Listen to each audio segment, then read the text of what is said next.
Greetings, citizens, and thanks for tuning in to Nindie Nation. I'm Jeff, and today on episode 112, we're checking out every new indie game releasing for the Nintendo Switch from April 26th through May 1st. We're trying something new today and splitting the deals out into their own video later this week, but with the titles we've got lined up for today, I'm sure we'll find just the thing to keep your Joy-Cons synced.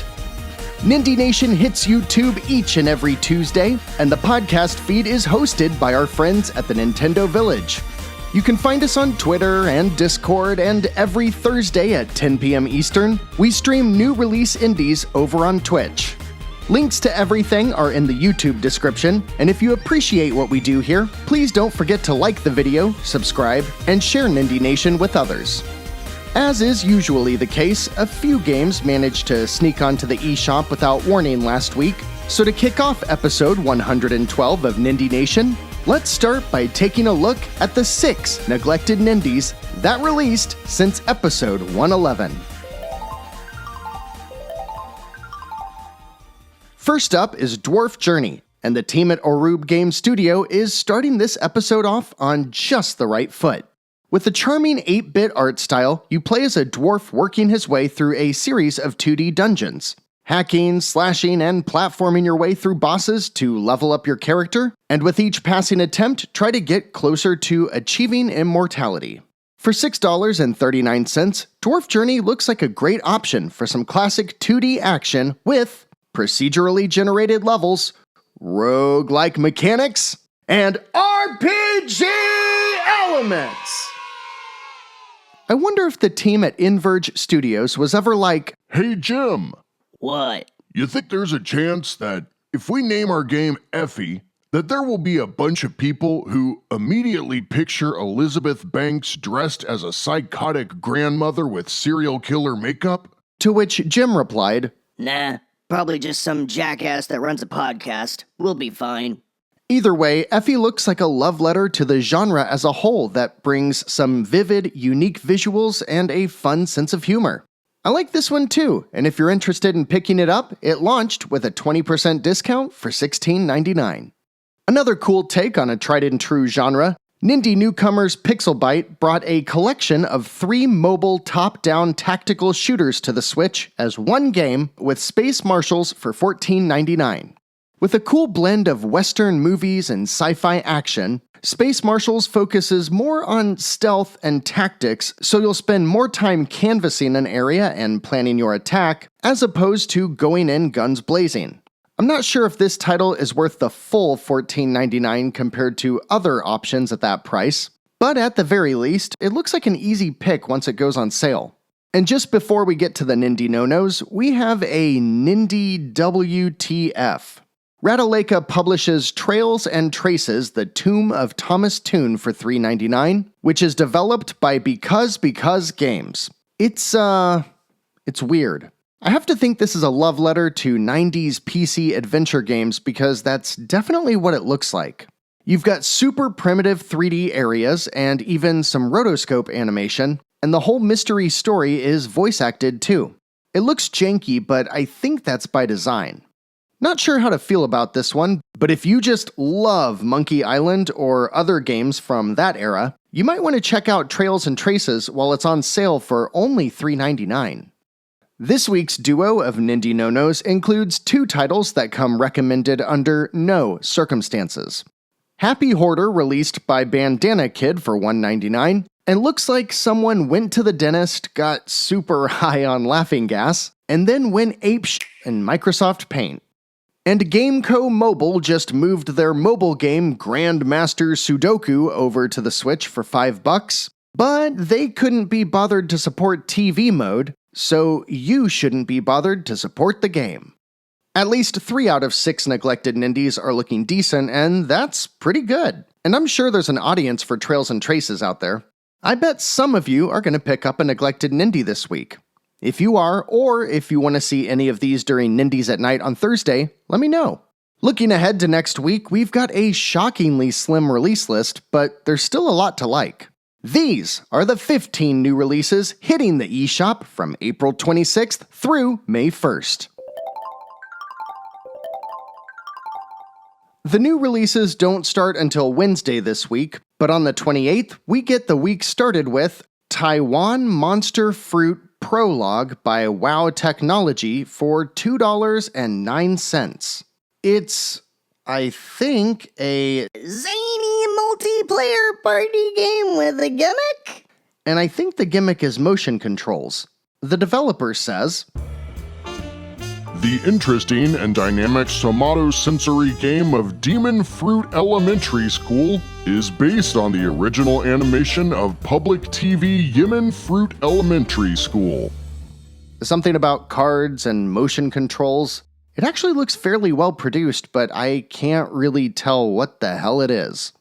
Blue Sunset Games, a studio I don't think we've seen before, also releases Car Demolition Clicker for $6.99. Giggity giggity. Now, I'm not positive, but what this looks like is a static image of a vehicle where you select a weapon and then tap on the screen or click said vehicle until it blows up. Great work, team. Really swinging for the fences there, aren't we? If you like visual novels or maybe just a good mob story, East Asia Soft might have something for you this week when they release crime opera The Butterfly Effect for $9.99. It uses a visual style similar to the Ace Attorney series and tells the story of a mafia family, but through the eyes of 6 children.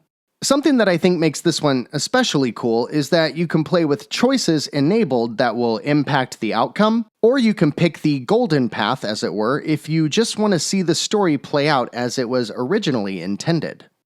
After spending 2 weeks with our next game, I am very excited to tell you all about Nindie Nation's Pick of the Week, which kicks off the Big Thursday drop on April 29th.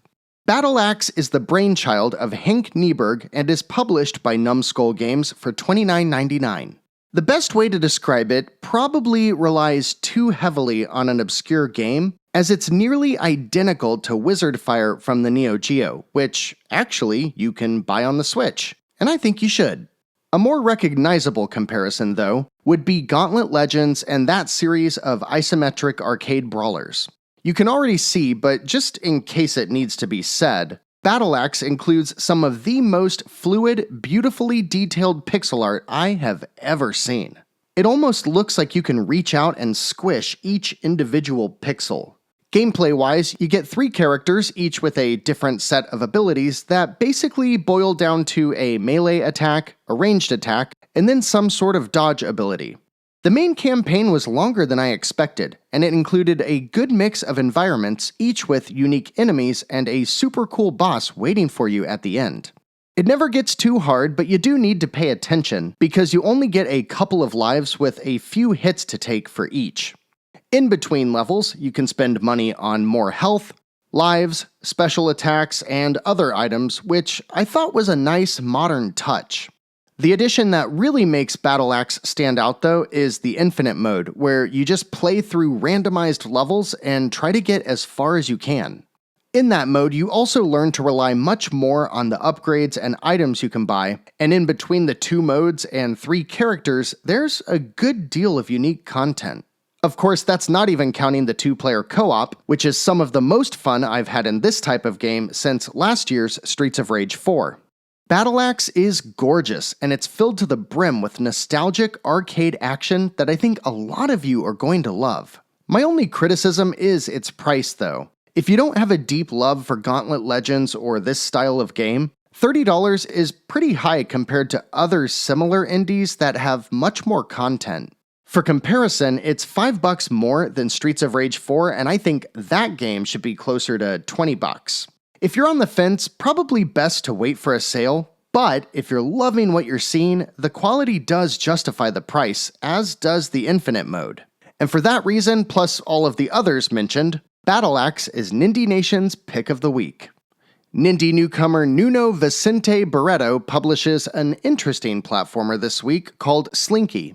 With a little purple mouse that kinda looks like the character from Nites, you have an arm that can work as a weapon or a grappling hook. It's a budget, fairly primitive game that claims to be tough as nails, and it launches for $4.99.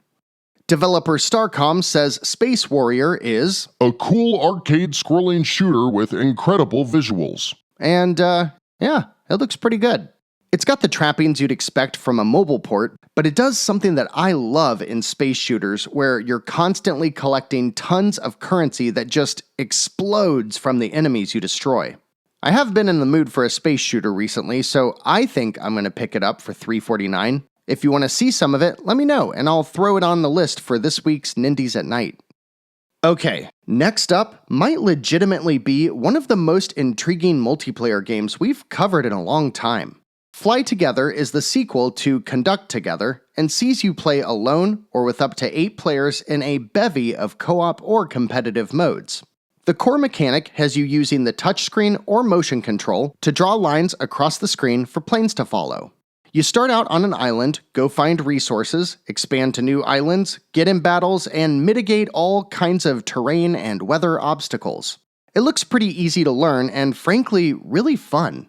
There's no online multiplayer, so you gotta play this one locally, but for a unique twist on an RTS crossed with a Risk-style board game, Fly Together for $15 seems like a pretty safe bet.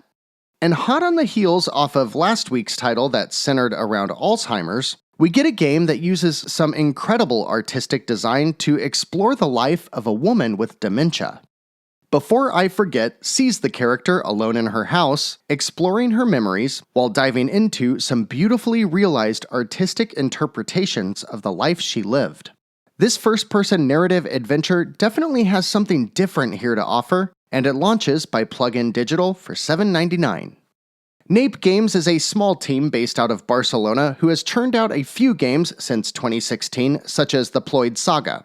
Each one has been better than the last, and this week they take another crack at the 2D platformer with Rechnum Dreamland for $6.99. My biggest criticism with their previous titles is that they just couldn't keep my attention, but there's no doubt that they definitely capture the feel of that AA NES game that kept so many of my Blockbuster video-fueled weekends entertaining as a kid. Sherry Dreamland uses some new artistic tricks and seems a bit deeper mechanically. If you want to see this one on Nindies at Night, let me know in the comments. Oh, this one looks fun. Goblins Productions takes the dungeon management genre and mashes it together with a roguelike turn-based RPG to create Legend of Keepers. Playing as the monsters protecting their treasure, you plan traps and parties of bad guys throughout your dungeon, and then as the heroes come looking for the treasure, you fight them in a turn-based RPG format. The pixel art looks great, and it has a fun, metal-as-hell D&D aesthetic. Upon defeating your enemies, you expand to new dungeons and build an empire, or upon failure, you start over and you carry some of your buffs from that run into the next one. That's right, citizens. Legend of Keepers comes complete with procedurally generated levels, roguelike mechanics, and RPG elements! Got some spice in that one. Get over here! And it launches on sale this week for $15.99. So I had this whole write-up already done about how Castaway Paradise was just a ripoff of Animal Crossing's New Horizons, but still looked cute in its own low-poly way. But then, upon researching the game some more, it originally released in 2014. So who's copying who? You can't see my side-eye, but it's directed at Nintendo. Granted, it was a Facebook game at the time, Castaway Paradise is a slice-of-life game that includes farming, fishing, and all that stuff, and comes to the Switch by way of Code Glue, Stolen Couch, Corion, and Roca Play. How many people does it take? It seems the Switch is the last place this game has yet to launch, and it does so this week for $15.99. I've been pretty positive on Rogue Games, the fairly new publisher founded by Matt Casamassina of IGN and Apple fame, but I'm not too impressed with this week's title. With a degree and career background in marketing myself, I can appreciate the over-the-top language for Super Glitch Dash by David Marquardt, but at the end of the day, it's just a lot of marketing jargon for what is a first-person obstacle auto-runner. It's basically Temple Run, but in first person, and I'll give it that it has very impressive graphics. Maybe I'm not being fair as I obviously haven't played it, but at $6.99, Giggity, giggity. man, there's a lot of those this week. I think I'll wait for a sale. At the tail end of this shorter than usual week, we've got 3 titles slated for Friday, April 30th, and the first is another visual novel by Ratalaika Games. Developed by Radical Phi, Angels with Scaly Wings releases for $9.99 and sees the human protagonist travel to the world of dragons to unravel a mystery that includes branching paths and multiple endings. Ruben Alcanes is a solo developer publishing a soccer game this week that is clearly a work of passion. Known as football to one half of Nindie Nation's audience, Super Arcade Soccer features modern physics engines, fast gameplay, simplistic visuals, support for 4 players locally, and over 1,800 players from 100 clubs across 60 international teams.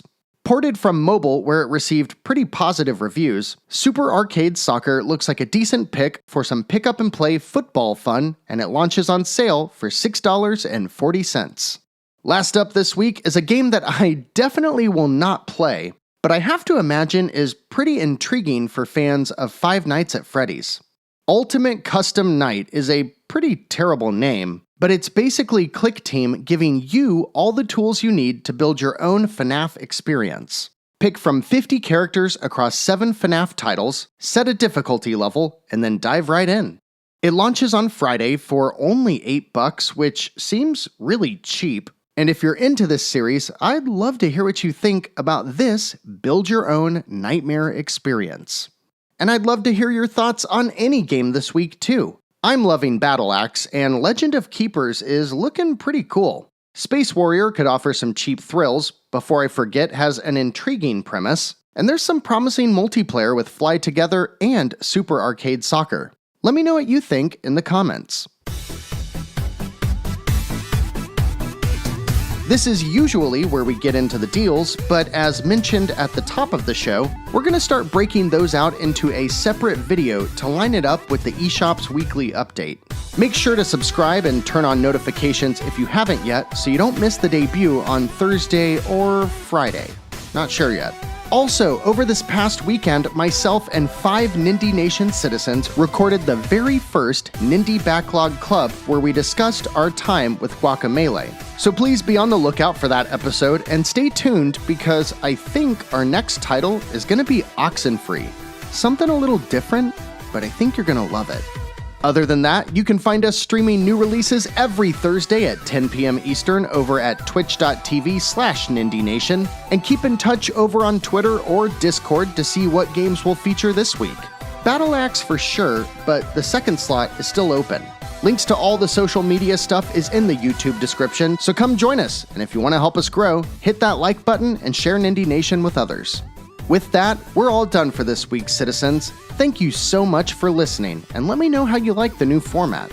Episode 113 will feature an award-winning visual novel, a bunch of tanks, some skateboarding, and far too many scantily clad anime girls. But that's for next week. So until then, I'm Jeff.